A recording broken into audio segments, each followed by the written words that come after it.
Mi nombre es Viviana Castaño, residente de tercer año de pediatría de la Universidad de Caldas.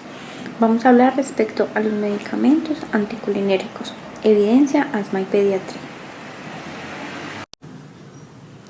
Los objetivos de esta charla es hablar un poco respecto a fisiopatología. Debemos empezar entendiendo la fisiopatología de cada uno de los medicamentos para así poder comprender la acción que tiene. Vamos a hacer especial énfasis en bromuro de pratropio y tiotropio como los anticolinérgicos que más utilizamos en nuestro quehacer médico. Quise traer en primera instancia la pirámide de búsqueda de la información, la cual debemos tener en cuenta cuando hablemos de los diferentes estudios a lo largo de la exposición. Recordemos entonces otros estudios, ensayos clínicos, revisión sistemática, metaanálisis y por último la evidencia más fuerte, que son ensayos clínicos. Voy a utilizar además algunas abreviaciones. LAMA para referirnos a anticolinérgicos de larga acción, LABA, beta-2 de larga acción, SABA, beta-2 de corta acción y ICS, esteroides inhalados. Esto es para que podamos tener en cuenta durante toda la exposición y poder seguir la coherencia de la misma. Primero, vamos a hablar entonces de lo normal. ¿Cómo es esa homeostasis, ese equilibrio que existe a través de los receptores muscarínicos y de la liberación de acetilcolina? Fisiológicamente se han descrito 5 tipos de receptores muscarínicos, sin embargo solamente 3 de ellos han demostrado tener una acción in vivo. Tenemos entonces el M1, M2 y M3. El receptor muscarínico tipo 1 se encuentra a nivel de los nervios parasimpáticos postganglionares, pero son presinápticos. Aquí lo que se genera es que al estimular este receptor M1 va a existir un aumento en la liberación de acetilcolina. Tenemos el receptor M2, este también es presináptico pero postganglionar. Su función principal es mantener el equilibrio. Este va a hacer que disminuya la liberación de acetilcolina y así que solamente llegue a estimular los otros receptores que son tan importantes la cantidad suficiente de este neurotransmisor. El receptor M3, uno de los más importantes al cual se le ha adjudicado muchas funciones, tenemos que se encuentra a nivel de músculo liso. ¿Qué hace en el músculo liso? Genera contracción. A nivel también de las glándulas de la submucosa y del epitelio. En el epitelio nos ayuda a que el barrido ciliar sea adecuado y en las glándulas a la liberación de la secreción. Además de esto se encuentra en las arterias pulmonares que va a generar una vasodilatación.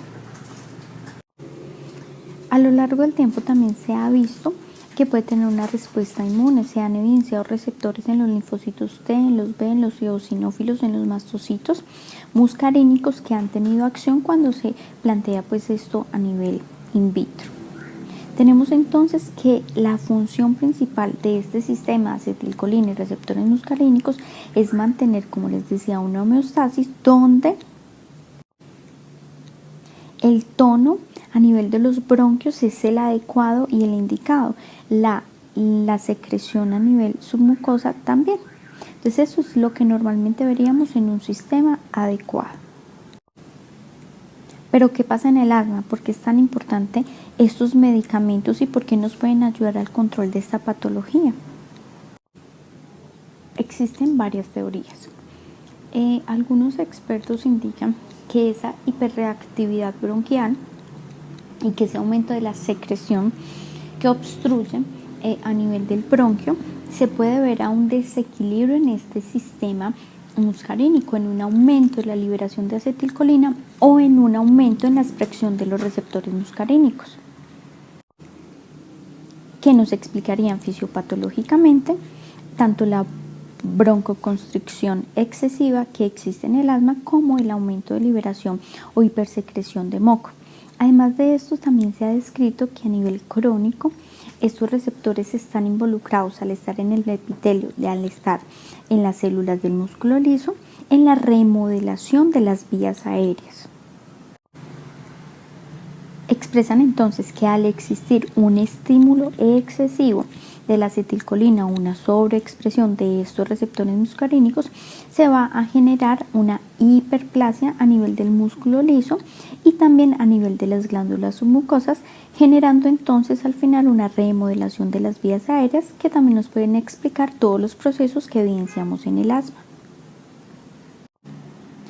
Por lo cual, si inhibimos esta liberación excesiva de acetilcolina, evitamos que lleguen a la estimulación de los receptores muscarínicos, entonces vamos a disminuir todos estos efectos que se evidencian, vamos a aumentar el flujo del aire y vamos a inhibir la secreción de moco, generando así una mejoría en los síntomas clínicos de los pacientes con asma.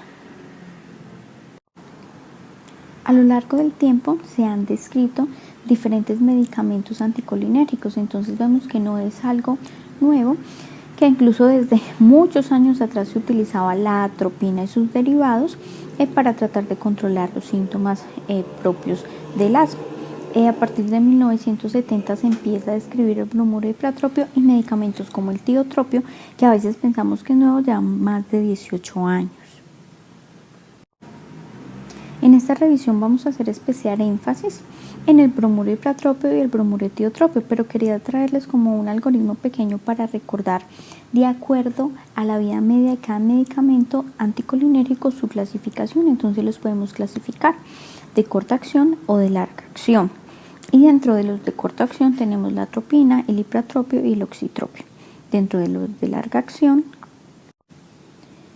tenemos el tiotropio y otros medicamentos que aún están en estudio, su molécula como tal, en los cuales no vamos a hacer mucho énfasis. Reitero, vamos a hablar entonces del bromuro de ipratropio como un anticolinérico de corta acción y el bromuro de tiotrópico como un anticolinérico de larga acción. Antes, quería hacer especial énfasis en esta tabla, ya que nos muestra mucho los procesos fisiológicos que desempeñan estos medicamentos en los receptores. Tenemos entonces la constante de disociación y la vida media de disociación. Nótese que la vida media es mucho más prolongada en el tiotropio que el ipratropio. Aprovechamos entonces también para hablar de la atropina, que es un medicamento que ya no utilizamos, dado que atraviesa la barrera hematoencefálica y tiene mucha absorción a nivel sistémica y por ende muchas reacciones adversas que no queremos en el paciente. El ipratropio y el tiotropio son derivados secundarios que no son selectivos, pero se diferencian en esa vía media de disociación. El ipratropio, como vamos a ver, una vía media mucho más rápido, el tiotropio mucho más lenta. También quiero aprovechar para hacer énfasis acá de la disociación respecto a los receptores. Si recordamos lo que les explicaba al principio, la fisiopatología que tenemos con el M2, que hace la función que queremos, que es esa homeostasis y disminuir la liberación de acetilcolina, y los que queremos realmente inhibir son M1 y M3, vemos que el tiotropio se libera mucho más rápido de ese M2, es decir, al liberarse más rápido de ese M2 y permanecer más en el M1 y M3, que son los que en realidad queremos inhibir, nos va a ayudar a tener una mejor respuesta y una disminución en esa acetilcolina y en esa estimulación de los receptores. Vamos a hablar entonces como primera medida de bromuro de ipratropio. Recordemos, es un medicamento de corta acción, por lo cual lo vamos a utilizar en crisis. Quiero hacer especial énfasis, uno, en que la vida media de estas 2 horas aproximadamente tiene un inicio rápido, aproximadamente de 3 a 8 minutos, un efecto máximo rápido y su vida media pues descrita en la literatura es de 2 horas. Una absorción, como les explicaba, realmente sistémica poca y cuando es inhalado hasta el 15% llega a las vías aéreas inferiores. ¿Qué recomendaciones existen entonces de este medicamento? Lo primero que vamos a ver son las recomendaciones internacionales. Nos rige respecto a este tema de asma GINA, la última actualización del 2017. ¿Qué nos recomienda GINA? Nos dice que efectivamente es un medicamento solo para exacerbaciones, que se ha demostrado que en los pacientes adultos y niños, cuando las exacerbaciones son moderadas o graves, disminuye se asoció con una disminución en las hospitalizaciones. Sin embargo, también especifican que en el caso pediátrico, en los niños que ya están hospitalizados. Cuando se utiliza este medicamento no existe ningún beneficio. ¿Qué nos dice Gina respecto a la dosis y cómo se debe utilizar? Esta nos dice, vamos a utilizarlo en los pacientes durante 1 hora solamente, 2 inhalaciones, pero que van a equivaler a 80 microgramos, o si lo utilizamos nebulizado, a 250 microgramos cada 20 minutos durante 1 hora solamente. Esa es la recomendación.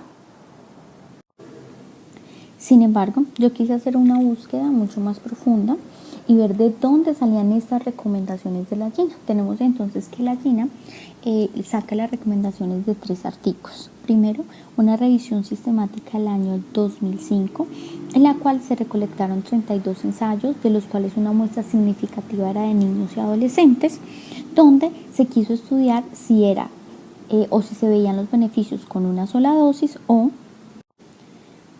con múltiples dosis. Los resultados de este estudio fueron entonces que en estos pacientes que se clasificaban como asma moderada o severa, las dosis múltiples, que es como los vemos en las recomendaciones, cada 20 minutos por 1 hora de 80 microgramos, sí mostraban un beneficio y una disminución en las hospitalizaciones. El segundo artículo, que es más reciente, del año 2013, una revisión sistemática de Cochrane, la cual solamente fue en población pediátrica. Se recolectaron con criterios de inclusión 20 ensayos, una población aproximada de 2.697. Querían ver los beneficios, pero también que no existieran reacciones adversas medicamentosas. Se evidenció entonces que con estas 3 dosis, comparadas 80 microgramos o nebulizadas de 250, redujo significativamente los ingresos hospitalarios. Pero además de eso, cuando se fueron a buscar las reacciones adversas, que también era un resultado primario, se evidenció que cuando se adicionaba a los beta 2 de corta acción, que recordemos, esto no es que vamos a utilizar solamente los anticolinérgicos, en este caso el bromuro y pratropio, solo esto es adicionado a los beta 2. En realidad lo que pasaba con las reacciones adversas era que se disminuía el riesgo de náuseas y temblores. El último artículo, que también nos hace referencia a la guía Gina 2017, es otra revisión sistemática de Cochrane, solamente en población pediátrica, 4 ensayos aleatorizados y aproximadamente 472 niños. Pero aquí lo que buscaban era ver en esos pacientes hospitalizados si sí existía verdaderamente un beneficio, y los resultados fueron concordantes con lo que antes ya se había dicho y con el resto de literatura. Evidenciaron que no hay beneficio. Ahora vamos a hablar respecto a bromuro de tiotropio. Al final daremos pues la conclusión de ambos medicamentos. Como les comentaba en anteriores diapositivas, tenemos que el bromuro de tiotropio es un anticolinérgico sintético cuaternario, tiene una acción prolongada y que específicamente tiene la propiedad de tener menos afinidad por el receptor M2, que fisiopatológicamente no lo queremos inhibir. Aproximadamente cuando se utiliza inhalado, el 20% se deposita a nivel de vías aéreas inferiores. Como les mencionaba también, no hay traspaso de la barrera hematoencefálica y su eliminación pues la mayoría es a través de la orina y no tiene efectos secundarios sistémicos. Aproximadamente a los 35 minutos podemos observar el 50% de su efecto. Esta diapositiva me parece muy importante porque habla específicamente del tiotropio, pero de todos los efectos que se vienen estudiando en estos anticolinérgicos de larga acción. Hablan entonces de todo el efecto ya mencionado en la fisiopatología, pero quiero hacer énfasis en 3 efectos importantes además. Uno, el inmunológico. Como les decía, los linfocitos T, los linfocitos B, eosinófilos y mastocitos presentan receptores muscarínicos, con lo cual se espera que la inflamación de las vías respiratorias o esa hiperrespuesta disminuya, con lo que se espera además ahorrar el uso en corticosteroides y por ende sus efectos adversos y la mejoría de la función pulmonar. Pero además de eso, también se ha evidenciado que puede aumentar el umbral de la tos, con lo que vamos a tener una respuesta en la calidad de vida. Y lo otro es la remodelación de las vías aéreas. Al inhibir estos receptores de forma constante vamos a disminuir esta remodelación y los efectos pues, secundarios a largo plazo que no queremos tener en el asma. ¿Qué recomendaciones entonces tenemos respecto al bromuro etiotropio que para muchos es desconocido? Primero vamos a hablar de las recomendaciones internacionales. GINA, la actualización 2007, recomienda este medicamento en el paso 4 del manejo controlador de pacientes con asma, pero mayores de 12 años. Especifica que es para adolescentes y adultos, pero no debería utilizarse en menores de 12 años. Reitero, esta es la recomendación GINA 2017. Pero entonces también me fui a hacer una búsqueda de dónde provienen esas recomendaciones GINA, de dónde nos dice que es seguro utilizarlo en los adolescentes. El primer artículo que encontré es del año 2015, es una revisión sistemática. No voy a hacer mucho énfasis, pero sí quería traer la descripción respecto a la metodología. Es una revisión sistemática en la cual se incluyeron 13 estudios, de los cuales solamente 2 estudios contenían población pediátrica. Y de los 4.966 pacientes allí incluidos, solamente 500 eran pacientes pediátricos. Entonces allí vamos viendo más o menos la aplicación que le podemos dar a estos estudios en nuestro contexto de pediatría. La idea es entonces realizar pues como un análisis más profundo cuando vamos a recomendar un medicamento a un familiar para pues el uso en el paciente pediátrico. El segundo artículo que nos mencionan como referencia a las GINA es este artículo del New England Journal del año 2012.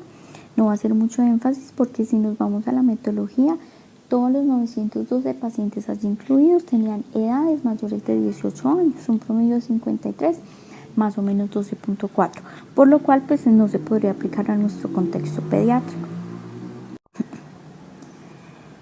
También quiero hacer énfasis en la evidencia que hay en adultos. Lastimosamente muchas de las recomendaciones se extrapolan de la evidencia de los adultos, aunque recordemos que los niños no son adultos pequeños.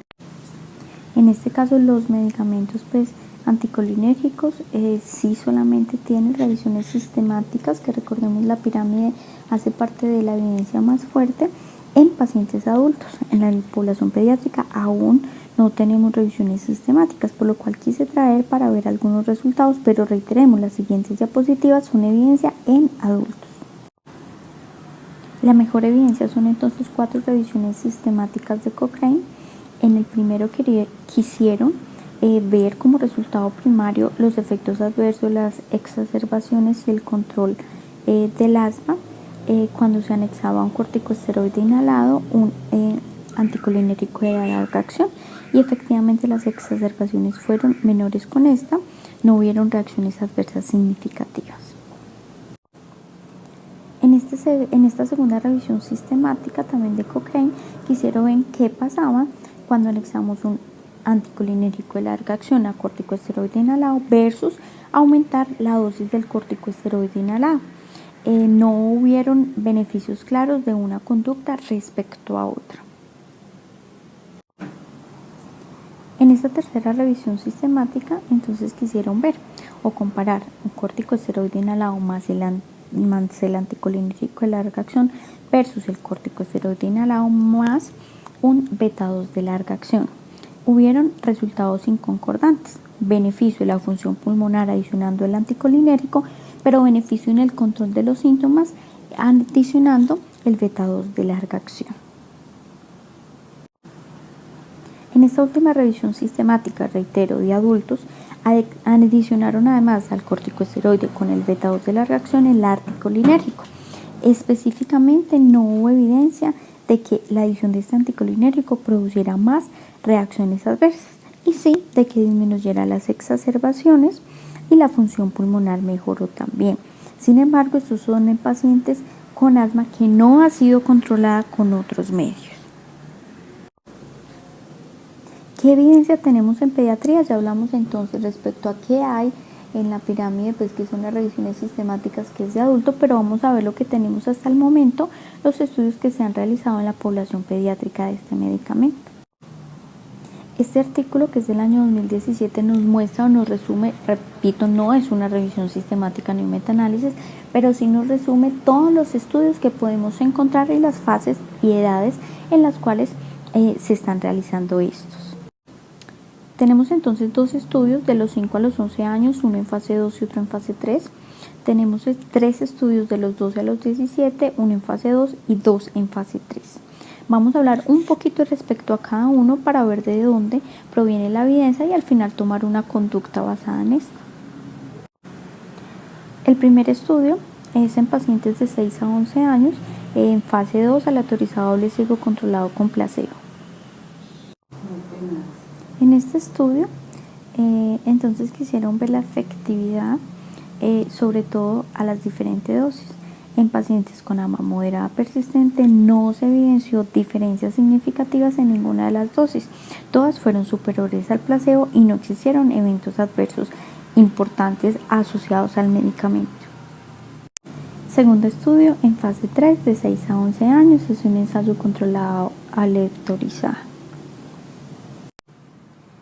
En este estudio entonces se evidenció una mejoría respecto a la función pulmonar con la dosis de 5 microgramos y además de esto, las reacciones adversas no fueron asociadas según estos resultados con el medicamento.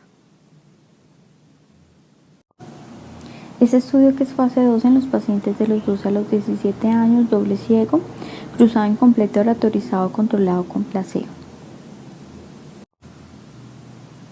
Pacientes con asma moderada persistente. Eventos adversos no fueron asociados con el medicamento, pero sí la dosis que fue superior fue 5 microgramos comparada con el placebo y con las otras dosis del estudio. Estudio fase 3 de los 12 a los 17 años, doble ciego controlado con placebo en grupos paralelos.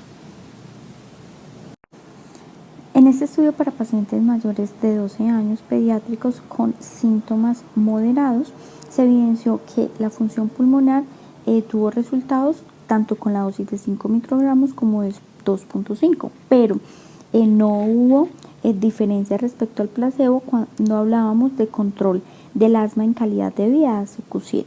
Las reacciones adversas tampoco fueron relacionadas directamente con el medicamento según los autores.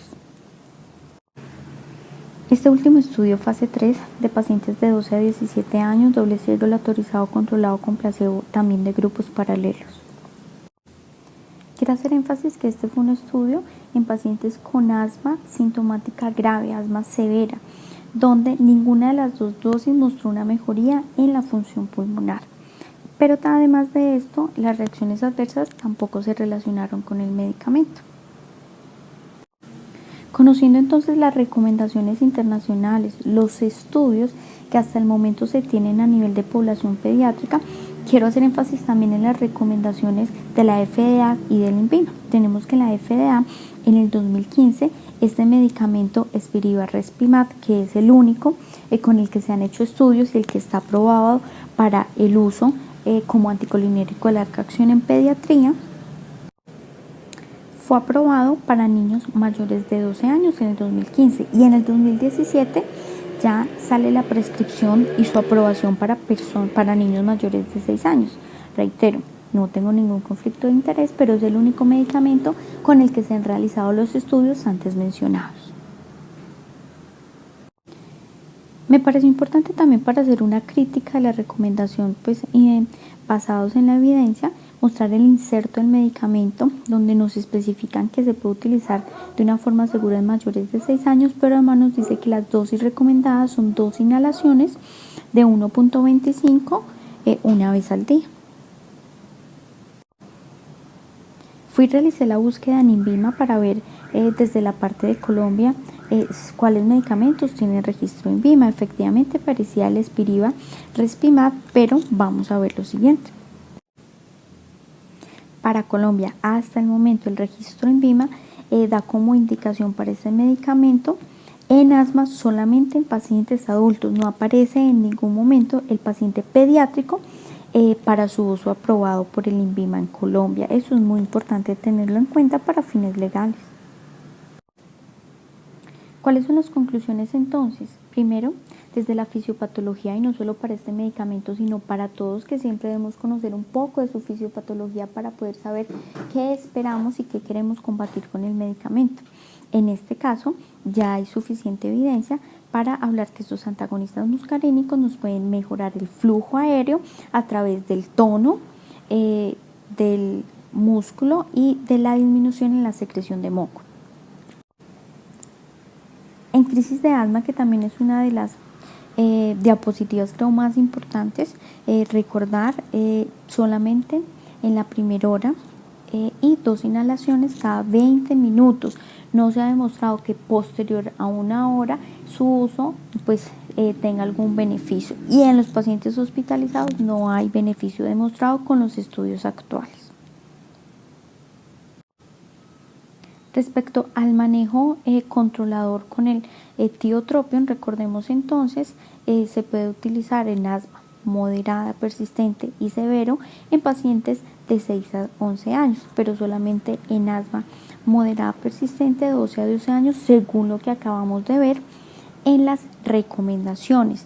También nos hablan de que la dosis, aunque en el inserto nos digan que es 1.25, 2 puff, o sea 2.5, como vemos si nos devolvemos a los estudios, las dosis que en realidad han demostrado mayor evidencia respecto a mejoría de función pulmonar son 5 microgramos.